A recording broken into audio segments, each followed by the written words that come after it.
The elusive Carrasio.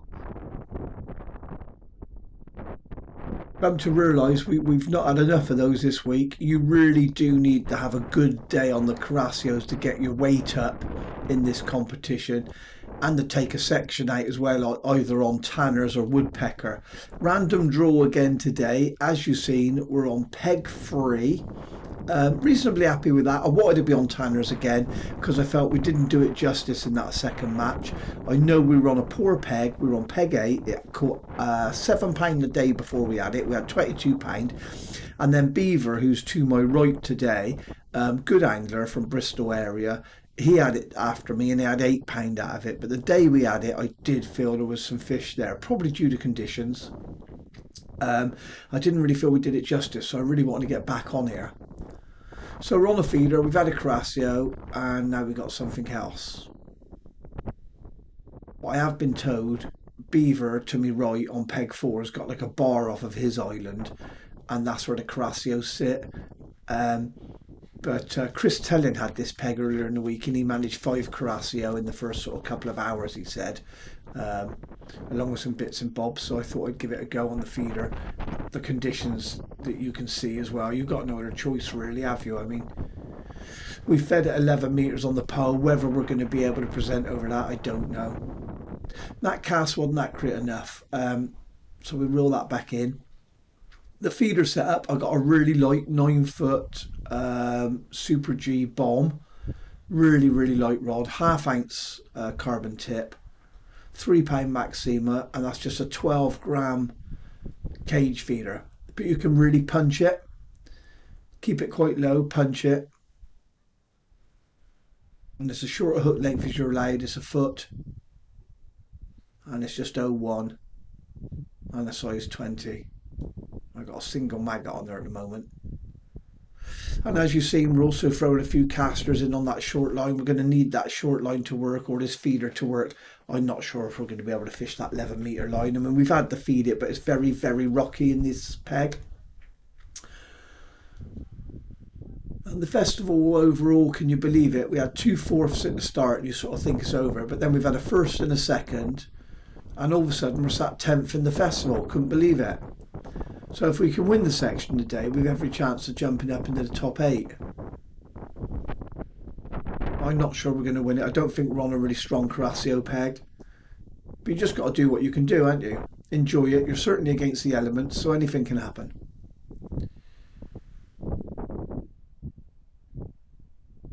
Yeah, it feels like another Carasio, this.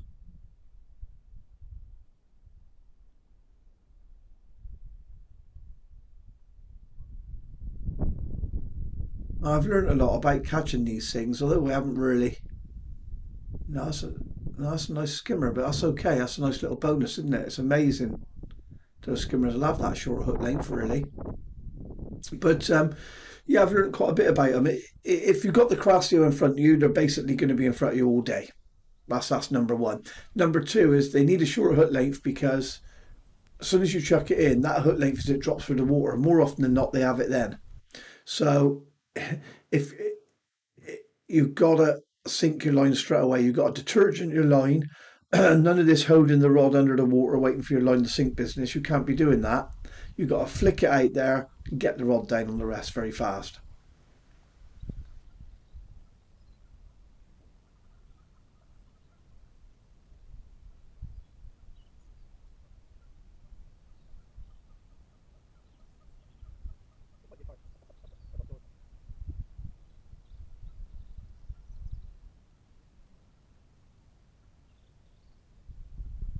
Yeah, and this is an unwanted guest, isn't it? What was going to happen? Just put up with it, just fish through it. You've got to get them out. If you get a carp come in the peg, you've got to catch it. You've got to hook it. You've got to get it out of there. Amazing what you can land on balanced tackle as well. And that's literally 0.1 hook length. Really soft rod. Love this little rod.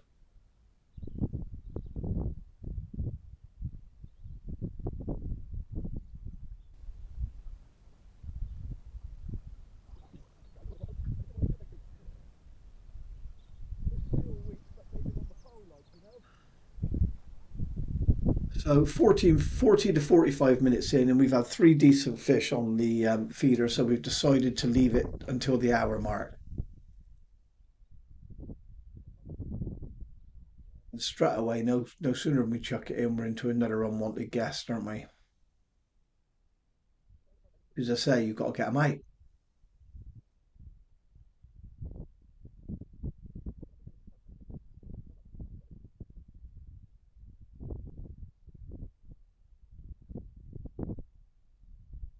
Eva to my right has had five Carasio now altogether, so I think sort of the writing could be on the wall with that. We'll see if they keep coming for him, but I do know it can be a good peg for him, and he's fishing it well. In fairness to him, he's doing it right.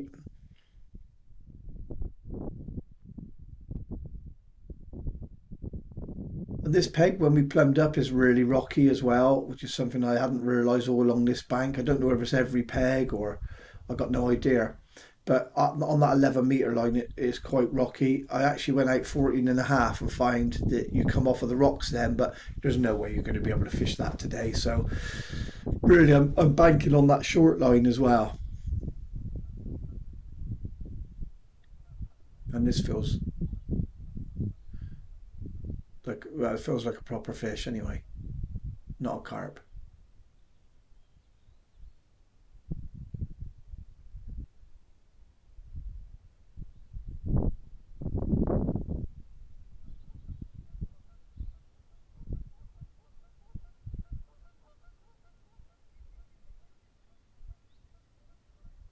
So that's nice, right on the hour mark as well. We were just going to come off it and go on the pole, but now we've had this one. It's like, oh, do you stay on it a bit longer? I think that's sort of bought us a bit more time, if you like. You sort of catch one like if the fish is big enough. If he's a pound and a quarter plus, then I'm going to think I'm going to give it another 15 minutes, another 10 to 15 minutes on the, and it is. It's a Carasio. It's a pound and a half. They're thick little fish. Yeah, quite wide over the shoulders. So definitely worth another 10, 15 minutes. So we didn't get any more. So an hour and a quarter in, so it's time to check on the pole lines.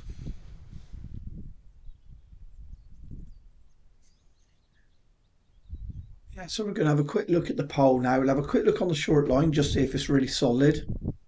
Never know, do you? I got 5 foot in front of me, so a little bit more than we had on peg 8 the other day. Probably a foot more. Um, 5 foot there, and I'd say probably another 6 inches at 11 meters.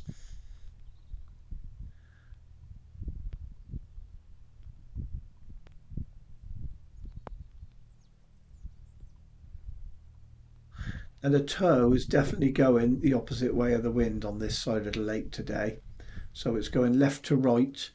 We're throwing in a few loose fed caster um, by hand on the short line, but I'm really not sure how far that's going in the tow because it is strong. We're using our point 0.6 rugby ball shaped styled float again, but as you can see, I am feeding little balls of ground bait as well. Quite hard as well because that way I at least know where that is. I know I got a base on the bottom. If casters are going past that, then all well and good. It's just drawing fish, isn't it? And if we find where those casters are hitting bottom, we might get a run of fish later in that area. It might be a meter off to me right from where I'm throwing them in, but that'll come into it later.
I'm starting to think we might actually compete with Beaver next door. Beaver's got 8 or 9 now, and I think this is my fifth or sixth.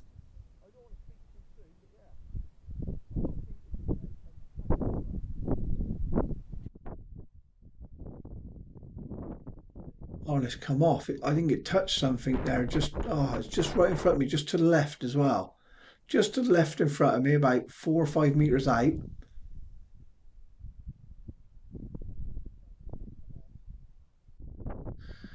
That's disappointing. Now, I don't know with these fish, do they swim back out to the shore and spook them off? I mean, I don't know. But I figured one more cast. We had to go 5 minutes after nothing, so I thought I'll have one more cast and we get back on that pole and try and catch something because it just seems as quick as they were there, they're gone. But I was told it wasn't a peg that really holds them, but I think we've had half a dozen of them actually.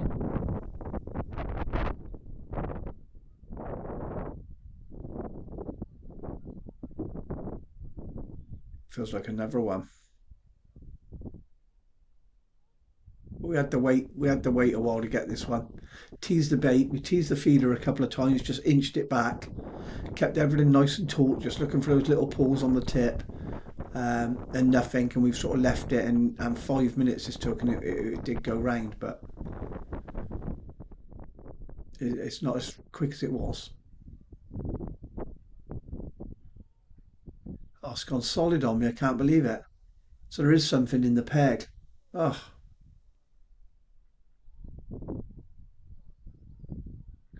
six in the net, and then two lost on the trot. Uh, we decided to give it another 10 minutes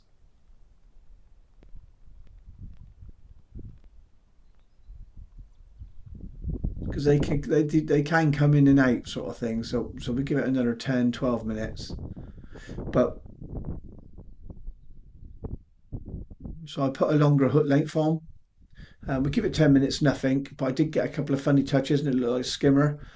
So I put a longer hook length on and flicked it out there just to see if there was an odd skimmer there worth having. And that's exactly what it feels like we've been in court now.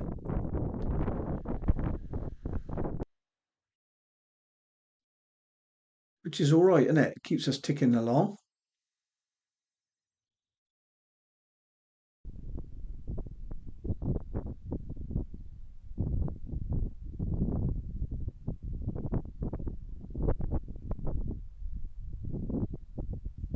I don't mind them that size. But the skimmers they did peter out. We had a couple like that, and then quite quickly it sort of went away a bit. It's almost like you're speck fishing it. So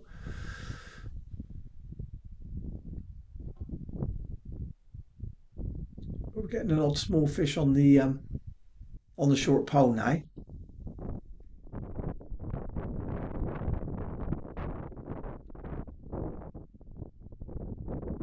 So we're using a zero point 0.6 rugby ball shaped wire stemmed float. I think it's a 1.5 bristle. So quite thick, but I've got it quite low, but you need to be able to see it between all this wind. And it's one of those, isn't it? It's like now you see me, now you don't, now you see me, now you don't, now you don't, and then you sort of strike, if you know what I mean. Um, it's the float, it's the sort of waves lap over the float. But it's just single maggot over that grind bait, chucking in a little bit of caster, and that's a better skimmer. That is the thing when you get these sort of conditions, quality fish do turn on a little bit and they will come close. I wouldn't mind a dozen of those.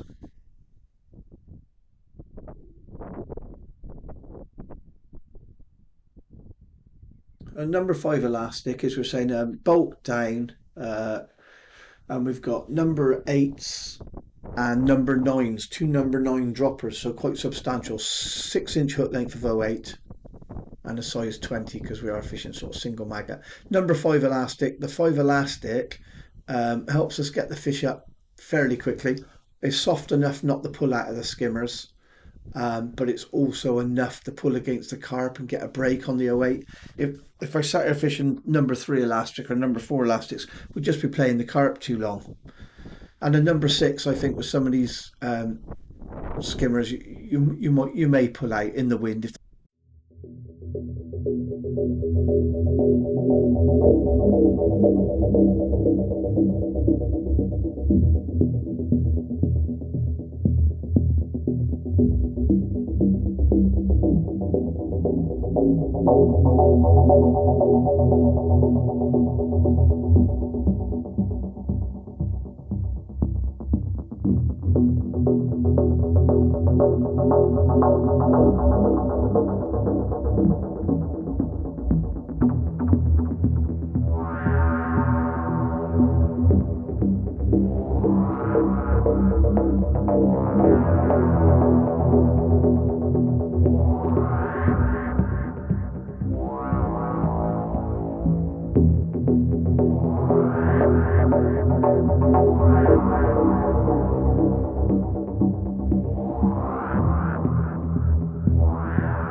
So we go back out on the feeder again. We did this once or twice, and it never really came back again, to be honest. Had the odd chuck, and had a very odd skimmer, but the amount of time you were waiting for a skimmer, you'd have caught the equivalent in small fish on the pole, or been fortunate enough to get a couple of sort of, decent skimmers on the pole. And time wise, it just didn't make sense to stay on it really. But we had a look, like I say, a couple of times, just see if those Carasio had returned. I mean, if they do, it's game on, isn't it? But it hasn't really happened. Beaver hasn't come off it next to me on my right all day.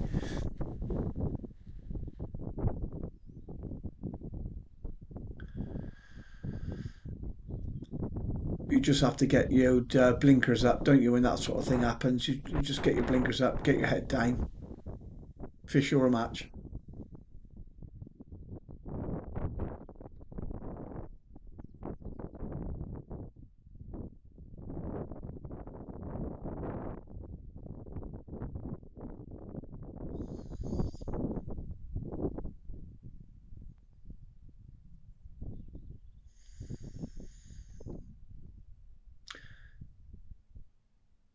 Yes, that number five elastic just helps us swing some of those smaller fish as well, doesn't it?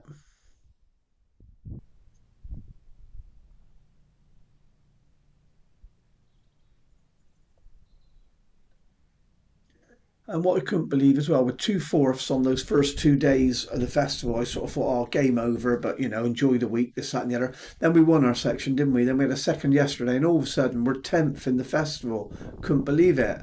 So if I won the section today, I think we'll end up in sort of the top eight. Um, I think winning it's going to be a tall order though, with how Beaver's catching Carassios to me right. I know Andy Dare is over on peg 20 and opposite side, half the section's on the opposite bank, and I can see he's catching what I think is Carrassio as well. I don't know how the other people are doing over there, but I can see him quite clearly catching. So we switch now to single caster again. Remember what we did previously? You sort of put those casters in that ground bait. We've been throwing a few in as well, and it's sort of been a freebie, hasn't it, for the fish? And then we switch from that maggot, switch to caster. We've had the weight on it, mind. It's not been really fast, but nice quality skimmer. Just single caster. And we're probably catching about half a metre to the right of where we've been putting the sort of little balls of ground bait in that in. So that shows, doesn't it, that sort of toe left to right and how that's carrying the feed and where the fish are sitting. But we are waiting on them. It's not fast and furious.